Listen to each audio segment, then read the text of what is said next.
A violência explícita da democracia. Tempo estimado de leitura: 6 minutos. Emmanuel Macron foi reeleito presidente da França neste final de semana, com 58% dos votos válidos do segundo turno contra 41% de Marine Le Pen. Em número de votos, isto representa 18,7 milhões para Macron e 13,2 milhões para Le Pen. As abstenções, votos brancos e nulos totalizaram 16,6 milhões, ou seja, 29,8 milhões de eleitores que não votaram em Macron. Apesar disso, em seu primeiro pronunciamento após eleito ele pontificou: "Não sou mais de um campo político, sou o presidente de todos." Não, não é. Continua sendo de um campo político apoiado ativa ou passivamente pela minoria, mas esse discurso de posse se tornou um padrão nas democracias, que apresentam eleições cada vez mais polarizadas. "Serei o presidente de todos os americanos", diz Biden em discurso de posse nos Estados Unidos em 2021. "Vamos unificar nosso país", promete Trump, em 2017. "É urgente pacificar a nação e unificar o Brasil", afirma Michel Temer, em 2016. Bolsonaro é diplomado como presidente e promete governar para todos em 2018. Macron promete superar divisões em discurso de posse na França, em 2017. Evidentemente, nenhum deles cumpriu essa promessa comum. E, na verdade, nem deveriam e nem poderiam. Eles foram eleitos por defender ideias específicas que agradam apenas parte da população e desagradam a outra parte. Então, após eleitos, não podem tentar implementar as outras ideias que agradam a parte que votou no candidato derrotado. Se as pessoas possuem ideias opostas, é impossível governar para todos. E se fosse possível governar para todos, não haveria sentido em votar neste ou naquele candidato. Ou seja, é uma promessa indesejável e impossível. Então, por que ela continua sendo prometida? Continuamos ouvindo esse discurso de paz e união, pois uma derrota eleitoral é uma injustiça que causa revoltas cada vez mais intensas. Assim estava a França ontem após a vitória de Macron e derrota de Le Pen.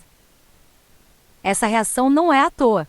A democracia é inerentemente um sistema gerador de conflitos, ao disponibilizar tudo ao vencedor e nada aos perdedores. E esse tudo é o controle de um aparato de coerção cada vez maior, mais poderoso e mais abrangente, que toma a propriedade de uns e dá para outros, e que cerceia liberdades de uns para o deleite de outros. Por causa de uma diferença numérica, um grupo será oprimido e outro beneficiado. Uma grande parte que se abstém de votar não se importa com quem vença. Talvez sejam da percepção que as verdadeiras elites detentoras de poder continuarão no poder de qualquer jeito. Porém, uma parte da população considera Macron o salvador da França e do mundo, alguém que os protegeu e continuará protegendo de um vírus mortal, do ódio, da hecatombe climática e da Rússia. A outra parte o considera um tirano que fez toda a população prisioneira de uma ditadura sanitária, está destruindo a economia, cultura, raça e civilização francesa e entregando o país aos interesses fascistas de capitalistas globalistas. A revolta é uma reação natural a esse sistema que impõe violentamente a vontade de uns sobre os outros. Democracia é violência, e violência gera violência. Ninguém quer aceitar, e ninguém deveria aceitar, um líder que representa tudo que lhe desagrada apenas porque ele obteve 50% mais um dos votos em uma eleição. E não precisamos ver as cenas de violência das ruas da França para saber disso. Temos aqui no Brasil parte da população que não aceitou a vitória de Bolsonaro em 2018 até hoje. Por exemplo, podemos ver como parte da população derrotada exibe a hashtag ele não, ele Bolsonaro não é meu presidente.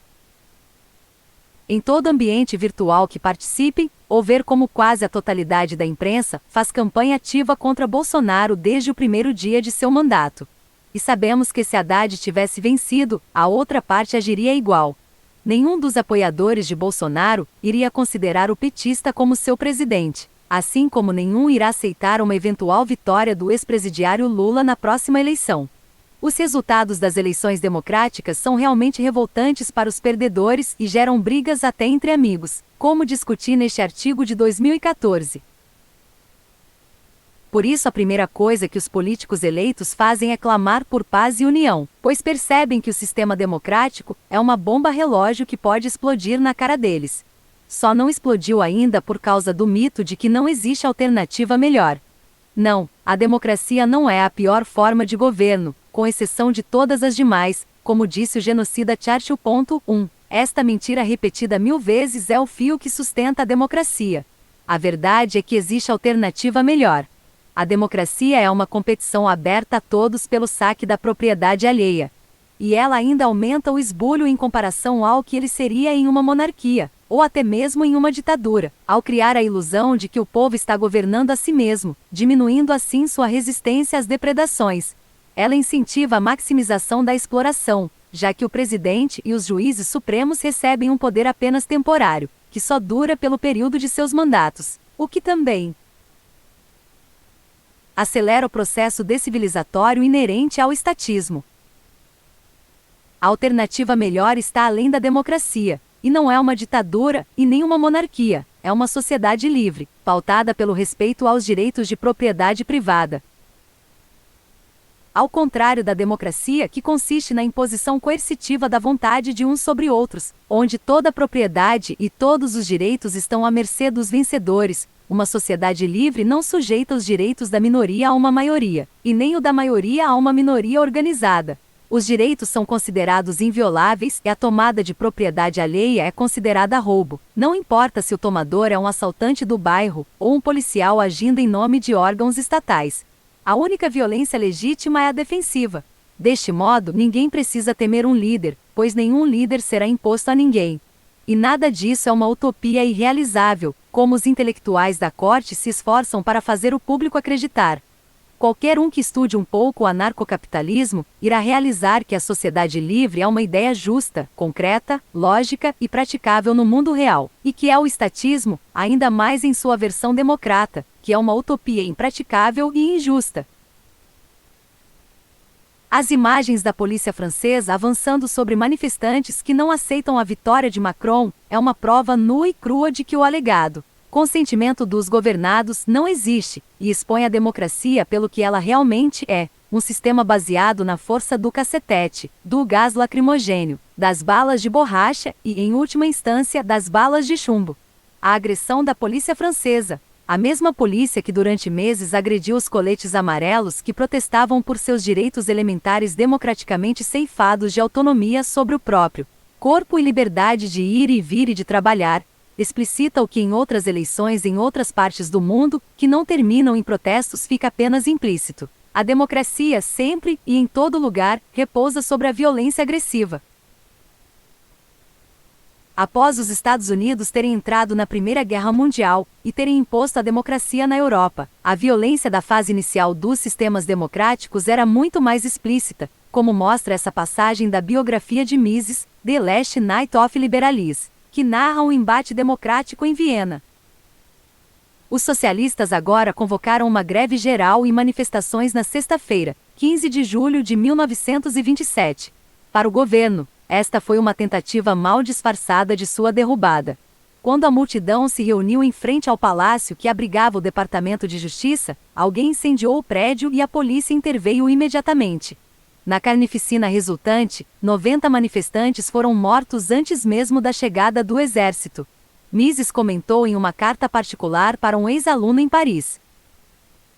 O golpe de sexta-feira limpou a atmosfera como uma tempestade. O Partido Social Democrata usou todos os meios de poder, e mesmo assim perdeu a disputa. A briga de rua terminou em vitória completa da polícia. Todas as tropas são leais ao governo. A greve geral desmoronou e os líderes dos social-democratas tiveram que cancelá-la. As ameaças com que o Partido Social Democrata até agora tentou permanentemente intimidar o governo e o público provaram ser muito menos perigosas do que se acreditava. Naqueles dias, as manifestações eram manifestações armadas como uma coisa natural.